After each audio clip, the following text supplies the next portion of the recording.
Só foi encontrada uma ossada de um crucificado. De um crucificado? Uhum. E como é que é? Ele estava o quê? Sem buraco, sem furo nas mãos? Não, que amarravam os braços também, né? A questão do amarrar hoje está sendo questionado, porque não temos nenhum relato antigo que menciona isso. Foram as reconstituições renascentistas que falavam disso, mas nós não temos nenhum relato romano que amarrava os crucificados. Tudo bem, mas esse que encontraram? Esse que encontraram foi o seguinte: depois da Guerra de 6 Dias em Israel, em 1968, a Guerra de 6 Dias em 1967, eles estavam fazendo uma terraplanagem num bairro no subúrbio de Jerusalém chamado Givat HaMevitar. E os tratores bateram em ossários, ou caixões de pedra. Sim. E nos ossários, geralmente, você tem os ossos da pessoa e o nome escrito lá de fora, em alguns deles. E estava o nome Yohanan ben Hagakol. Ah, sim. Aliás, essa descoberta já... Não, a descoberta já tem algum tempo. Tem. Foi na década de 60, né? 68.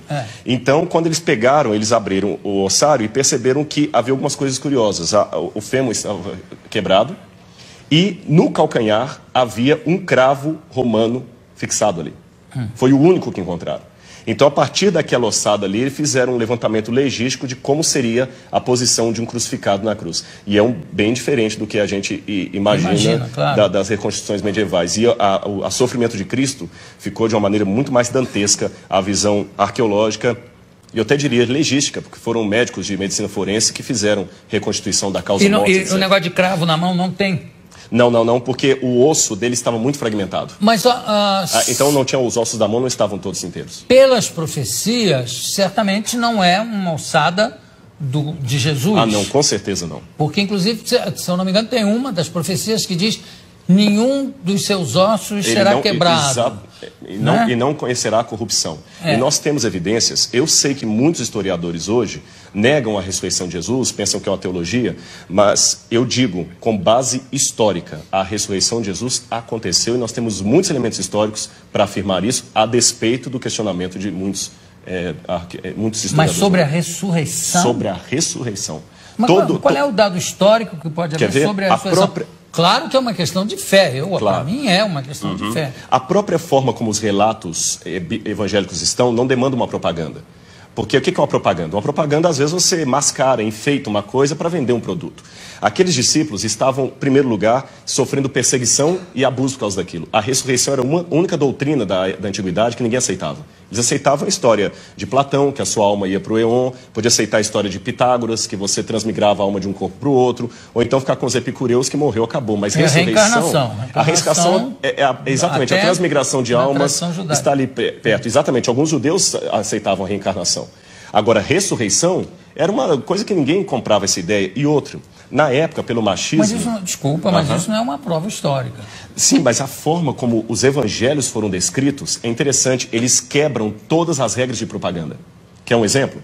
Porque para eu saber se é histórico ou não, lembremos, história não dá para levar ao laboratório e repetir o processo.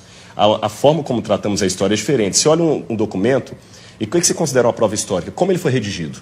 Ele foi redigido de uma maneira histórica, com E, ou uma maneira de propaganda, ou uma maneira real.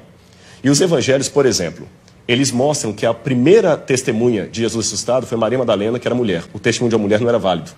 Se eles quisessem vender uma teoria, eles colocariam que os homens viram Jesus, e não as mulheres, porque o testemunho de uma mulher não era válido.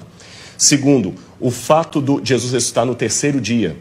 Para o judeu, até o terceiro dia, você podia ter um coma e voltar.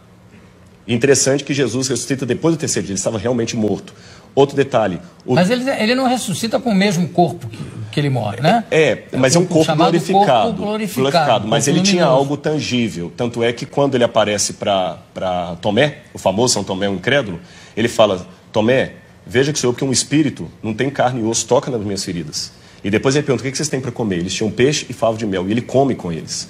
Então é um corpo glorificado, é uma questão de fé, é claro, mas tem uma continuidade com um corpo humano. Não, tudo bem, mas tudo isso, desculpa, eu sou uma pessoa de fé, não é? Entendi, Estou aqui fazendo um pouco o advogado dele, que é o seguinte, tudo isso foi muito mexido, remexido na Idade Média, no primeiro imperador católico, Constantino. né? Constantino, inclusive as datas de carnaval, disso tudo para conjuminar, para juntar com as datas de feriados.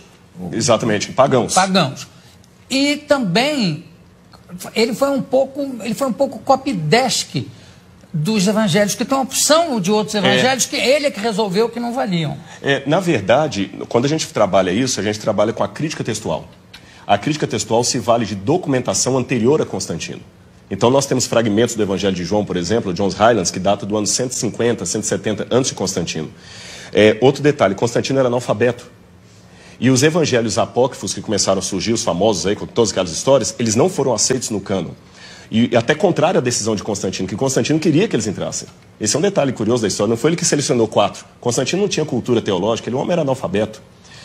Constantino permaneceu pagão até o final, ele pretendeu ter se convertido. Um político fantástico. E um último detalhe, nós temos uma informação que me chama a atenção. Flávio Josefo, um historiador judeu do primeiro século, que não era cristão, ele escreveu, Jesus Cristo, houve um homem, no grego está ginestai, um homem chamado Jesus, que foi crucificado, morto por Pôncio Pilatos, e segundo os seus discípulos, ressuscitou no terceiro dia e apareceu a muitos. Flávio Josefo nunca se converteu ao cristianismo, era um historiador judeu, e ele dá esse depoimento que a ressurreição era algo testemunhado. Esse texto é tão importante que alguns críticos falam, não, foi copista cristão que interpolou, que copiou. Porém, todas as cópias de Josefo que nós temos, inclusive uma cópia, uma tradução para o árabe, feita por muçulmanos, contém esse trecho. Então, do ponto de vista da crítica textual, é um texto autêntico, original de Josefo, também testemunhando a ressurreição. Claro. Eu não duvido a autenticidade dos textos. Eu duvido, em alguns casos, do testemunho em si. Quer dizer, não, eu vi, eu tive. É um testemunho, está lá escrito que ele viu e que ele teve, mas claro. Que ele esteve mais... Agora, tem uma coisa que é bom, eu gostei de você ter falado uma coisa. Na Idade Média, se acrescentaram muitas lendas. Esse é que é o problema. E o pessoal confunde as lendas que está na Bíblia. E só um detalhe com relação ao testemunho. Quando a pessoa dá um testemunho vendido, ela vai ganhar alguma coisa. O que os apóstolos ganharam com aquele testemunho? Pedro morreu crucificado de cabeça para baixo. Paulo degolado. Então, quanto tempo demora uma mentira? Essa que é a questão. Eles não ganharam nada, só ganharam perseguição. Então, das duas, uma.